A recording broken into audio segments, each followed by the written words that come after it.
So Moshe Rabbeinu is rebuking the Jewish people. He's reminding them of all their past misdeeds, all the times they dropped the balls and they didn't make the touchdown. One of the greatest sins of all time is the sin of the refusal to go into Eretz Yisrael. And interestingly, before Moshe Rabbeinu talks about the sin of the golden calf, which only shows up later, here in Parshat Devarim, in the third reading, Moshe Rabbeinu speaks about this lack of faith that the Jewish people had and their refusal to enter the land of Israel.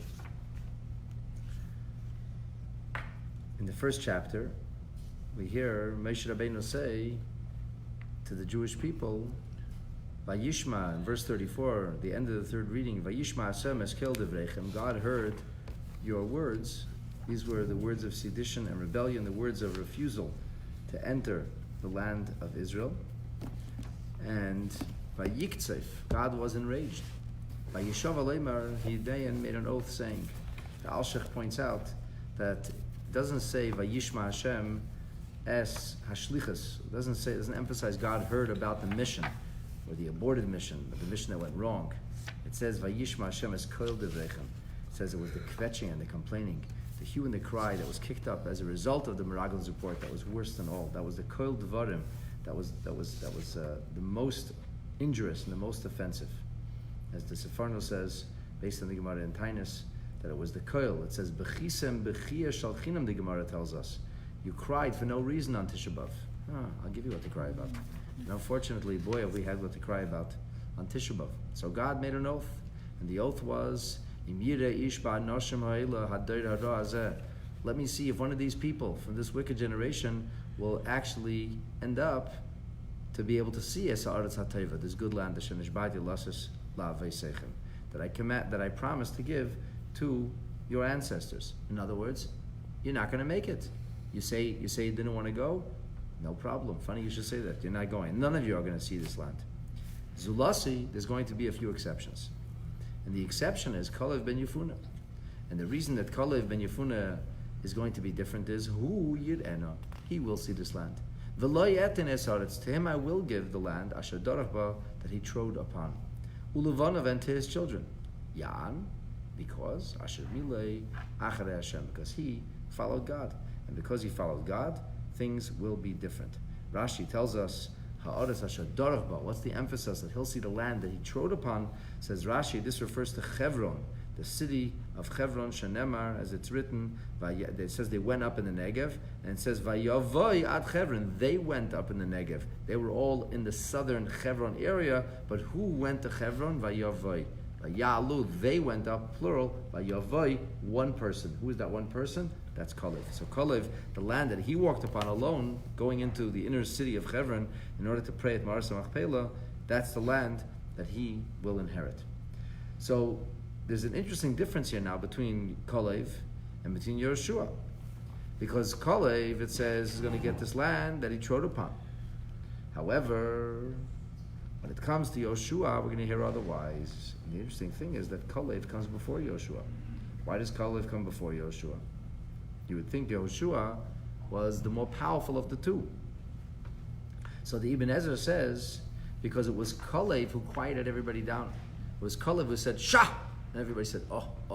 He said, you think this is all Ben Amram did to us? You know what else Moses did to us? And the people said, oh, we want to hear.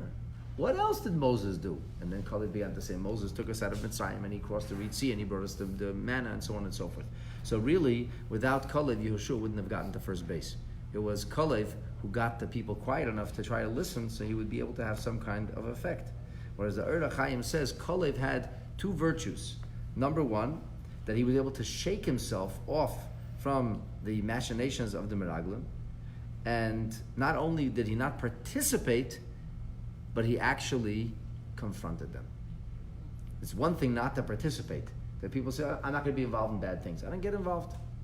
I stand down. I watch it happen. Kalev didn't just watch it happen. He made it happen. He did something about this. And because of this, he merited two things.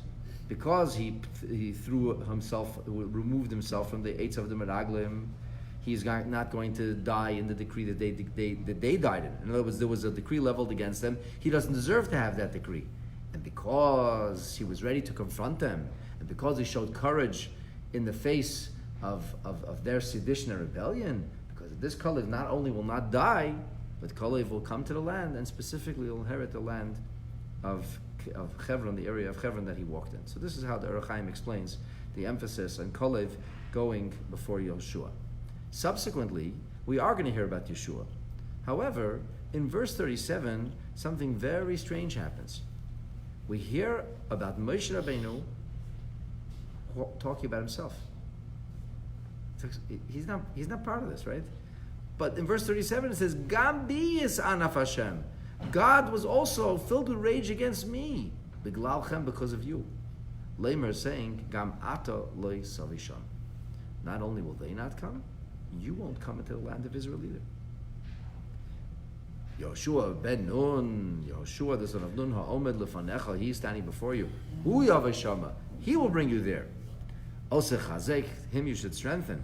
Ki hu yanchilenos Yisrael, because he is going to be the one to make sure that the Jewish people inherit the land. So we have Kalev. Kalev is going to go into the land of Israel. He's not getting stuck behind. In fact, he's going to inherit the area of Hebron. We have Yoshua is going to lead the Jewish people into the land of Israel, the promised land. And Moshe Rabbeinu left out. Gam bi yasanaf Hashem. Hashem is infuriated at me, and it was all beglalchem. And Rashi says, what does this mean? His anaf. What's his anaf? So Rashi says his anaf comes from the term anger. So it doesn't say anaf, it says his anaf. And his anaf means he became filled with fury. Nesmali regas, God was filled with fury against me. Why was God filled with fury against Moshe Rabbeinu? What did Moshe do wrong? The Jewish people didn't want to go into the land of Israel. God was angry at them. Kalev said he would go into the land of Israel. God wasn't angry at him. Yoshua is ready to go. God's not angry at him. In the middle, God's angry and filled with fury of Moses. What did Moses do? Why is God directing his rage against Moshe Rabbeinu? Rashi doesn't say anything. How about everybody else? Oh, everybody else, no problem. V'tapchem, going into the fourth reading now. And those children, asher amartem levaz, you said that they would be totally scorned, that they would be overwhelmed, that they would be made into ashmata. You said the children would never be able to survive. They'd all be wiped out. The young people who didn't know the difference between good and bad, they will come here. Them I will give. And they will inherit it. How about the rest of you? Oh, the rest of you, the Yatem, and you all, Penulachem. Now it's time to take a left turn. Usua Midbara, back into the desert you go. Not going to no promised land. You're going Derech Yamsuf. You're going the way of the Reed Sea. Rashi says, Penulachem, what does this mean? This is what God said. Amarti lahaver eschem derech reichev eretz eden. I was going to take you in to the south, to the southeast, to the land of Edom, and you would be heading Litzad Safon, heading north, Likones La'aretz, heading into the land. Kilkaltem, you ruined it all with the sin of the Meraglim. Garamtem lachem ikov, you caused yourself a terrible delay. And the delay is going to be Pnu lachem. Pnu, it means turn, Lacharechem, turn back. Turn back, V'telchu b'midbar, and go back into the desert. U'letzad Yamsov, back into the Reed Sea where you came from. Shan Midbar, Rashi says, that in the desert they were going in the southern area of Har Seir, south of Har Seir. This desert was the buffer zone between the Reed Sea and between Mount Seir. Now you go back to the area of the sea. This is what they call the Suez. The Tesavavu is Har Seir. And you're going to go all the way around Mount Seir, Kol Dreime. You're going to be wandering along the south, Min HaMayrav LeMizrach, heading in an easterly direction. From the west, heading in the easterly direction along the south. How did the Jewish people accept this? Well, they didn't accept it very well. They said, no. Well, you knew we sinned? Do you mean to say we did the wrong thing? You mean to say that God is unhappy with us? Okay, I'm ready to go. Ready to go. And Moshe says, nah, too little, too late. You can't wake up now and say, oh, you mean to sin after you had the punishment and after the rebellion took place and after you refused. Now you wake up and say, okay, we're ready to go to Israel. It's not going to work. And in the balance of the fourth reading, we hear about the Jewish people who tried to force Hashem's hand and try to go to Israel nonetheless, but they are not successful. All right, let's go back to rage and Moses. God is angry at Moses. Moses speaks about God being angry at him. Why is he angry at him? Biglalchem. It's because of you. So how do we understand this? Rashi says nothing. He just says what hisanaf. Hisanaf means God is filled with rage. It doesn't say why God is filled with rage. The pasuk says biglalchem, because of you, but he doesn't explain that. Ramban, for example, explains that in great detail. Ramban says that it was because of your rebelliousness when you refused to go into the land of Israel that this caused us a huge delay. And then you continued to be rebellious. And what happened as a result of all that? In the end, Moshe Rabbeinu had his devastating encounter with that rock. When the Jewish people needed water, but it all was a continuation. It's all because of you. Had you not rebelled, we would have gone straight into Israel. The Panim Yafes says the following. Lack of faith. That was the issue. There was lack of faith. Chosed emunah. And he says this is lack of faith is what caused the Jewish people the fear and the unwillingness to go into Israel. So we're too afraid. It's too much trepidation. We're not going to be able to vanquish those nations. We will not be able to enter that land. And this chosed emunah, this lack of faith, inevitably caused a need for fortifying faith. How is faith supposed to be fortified? How do you fortify the faith of people who don't have faith? The answer is Moshe Rabbeinu was supposed to speak to the rock. And by speaking to the rock, you're supposed to demonstrate, you see, the rock doesn't give me a hard time. The rock doesn't rebel. I tell him what Hashem wants, the rock listens. But unfortunately, Moshe Rabbeinu didn't do that. It didn't work out that way. In the end, he struck the rock. And because he struck the rock, instead of speaking to the rock, that's why Hashem was angry at Moshe. But why was there a need to speak versus strike the rock to begin with? It says the Panim Yafes, because of chosed emunah. Because there was a lack of faith. The lack of faith required a strengthening, a fortifying of faith. And because the lack of faith brought about a need for fortifying faith, and it was in that event in which Moshe Rabbeinu was supposed to fortify the faith in Hashem, that everything went south. So that's the biglalchem. That's all because of you. The Orach Chaim says, if not for the sin of the Meraglim, do the simple math. What would have happened? Our sages tell us that if not for the sin of the Meraglim, the Jewish people would have gone straight into the land of Israel. And what would have happened? The Beis HaMikdash would have been built, and it never would have been destroyed. Because Moshe Nitzchim Haim. If Moshe Rabbeinu put his hand to something, it could never ever collapse. It could never be ruined. So if Moshe Rabbeinu had led the Jewish people, everything would have been different. It's only because the Jewish people didn't want to go into the land of Israel. Because of this, there was a delay. Because of this, in the end, Moshe Rabbeinu doesn't go in, so it's all biglalchem. Biglalchem is your cause. If not for this foolish act of sin, if not for this act of sedition and rebellion against God, if not for this unwillingness to go into the land of Israel, things would have been different. So it's biglalchem. The Chil Yakar says, biglalchem, same idea, he says. How did we end up here? This whole event only happened in the 38th year of going out of Mitzrayim. 38 years! We're supposed to be in Israel for 37 years ago already. How do we end up in the 38th year? How do we end up in a situation where Moshe Rabbeinu doesn't have, it's the 39th year actually, where Moshe Rabbeinu doesn't have any water. Miriam passes, and because of Miriam there was water. Now that Miriam passed, the people were thirsty. People were thirsty, there was a situation with a rock. That's when Moshe Rabbeinu hit the rock. Had they gone into Israel, there would be no situation. So it's so obvious. This was the root source of all the problems. It was because of you, Moshe Rabbeinu says, blaming the Jewish people fairly and squarely. The Rosh, Rabbeinu Asher, says something very interesting. He says, do you know why Moshe Rabbeinu stayed in the desert? Do you know why Moshe Rabbeinu really had to pass terrestrially in the desert and be buried in the desert? Because these were his charges. These were his people. The Medrash says that Moshe Rabbeinu was like a shepherd, and the sheep are lost. You can't come home without the sheep. So therefore Moshe Rabbeinu has to remain in the desert, and then when Mashiach will come, and the B'tchiyas HaMesim, Moshe Rabbeinu will come back with his people. So Moshe says, B'glalcha, when God said you couldn't come, that means I couldn't come either. I'd have to stay here together with you. And therefore, it's because of your virtue, it's because of what you needed. Your needs necessitated my being barred from the land of Israel. At any rate, we can see here that the Rishonim and the Acharonim discussed this whole business as to why Moshe Rabbeinu was barred from the land of Israel, why God was filled with fury against him, and why it's biglalchem. What does it mean? It's your fault. And we have a discussion. It's not even so simple. Not everybody agrees. And strangely, Rashi says nothing. He says nothing. He doesn't say a word about biglalchem.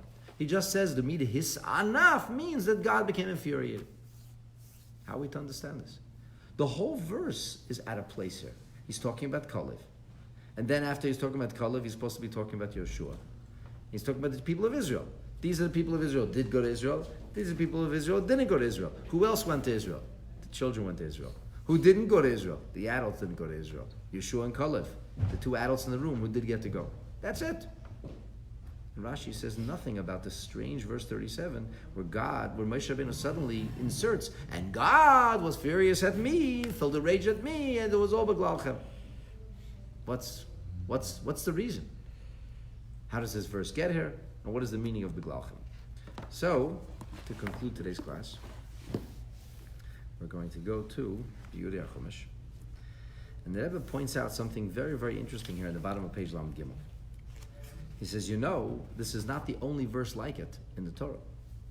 There is another verse very similar to this. It's found in one parsha from now, in Parshat Devarim. And there, it says, and this is just, a chapter ahead. This is the end of chapter 1. That's in the end of chapter 3.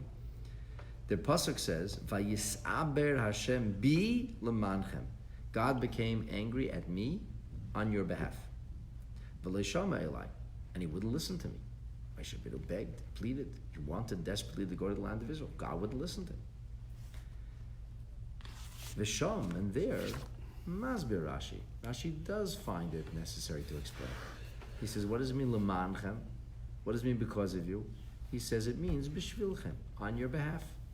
It was you who caused this. Atam geramtemli, you caused this for me.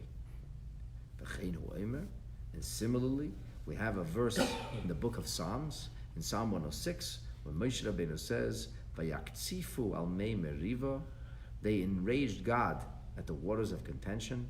Vayeda la Moshe ba'avuram. It was bad for Moshe because of them. So Rashi does explain. Okay, if he explains it in Parshas Va'eschanan, why doesn't he explain it in Parshas Devarim? Especially when everybody else seems to be busy explaining this. Something's missing here. Hadavar derish bir. This has to be understood. Madua ein Rashi mefarish kanas hamila biglalchem. Why does Rashi choose not to explain the word biglalchem on your behalf, the way he explains it in Parshat Devarim, where it says lemanchem? Very similar word. Biglal means by your cause. Lemanchem means for you. Because of you. Same thing. Just about. Yeshleimar. So the Rebbe here illuminates our perspective of the Chumash, and he says, here is the possible answer. Because really and truly, verse 37 does not exactly belong in the narrative here. This is not the place for it. It only arrives incidentally. It's what's called, in Torah literature, a maimer hamuzgar. A maimer hamuzgar means, by the way, once we're on the subject, I'm just including this along with the commentary, but it's not the actual focus of the narrative here. All right, what does this mean? Haparsha kula, this portion of the Torah, oseket, is engaged with and deals with the chet hameragla, the sin of the scouts. That's what we talk about here. Ubig Zeta, and the aftermath, the fallout, the decree that was decreed be'ikveisav on the heels of their rebellion. Who was it leveled against? The decree was leveled against Dor HaMidbar, the generation that's proverbial called generation of the desert. Shelo yikonsu la'aretz, that they should not enter the land of Israel. So the obvious question is, here's a portion of the Torah that speaks about Jewish people refusing to go into the land of Israel. The sin of the scouts, the rebellion that ensued. What does that have to do with Moshe? Whatever Moshe did or didn't do wrong, it has nothing to do with not wanting to go into the land of Israel. Moshe Rabbeinu was desperate to get the people to go into the land of Israel, and he was desperate himself to go to the land of Israel. So why are we talking about this here? What is the connection between the subject matter here in the end of the first chapter of Deuteronomy and the story of Moshe, the narrative of Moshe at the waters of contention? That's Korev la'arboim shana la'achrim. It's almost 4 decades later.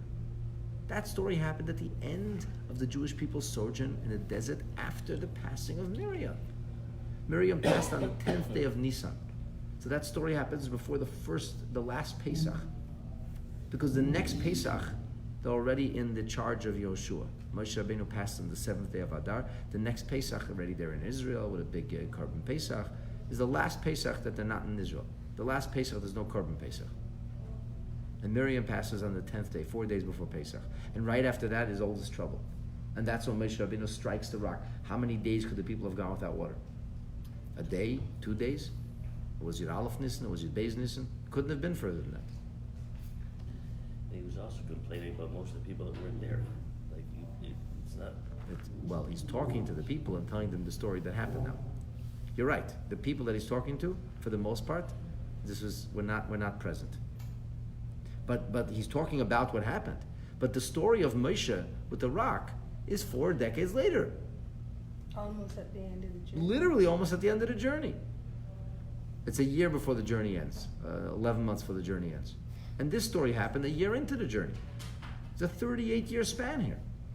So why is verse 36 followed by verse 37, followed by verse 38?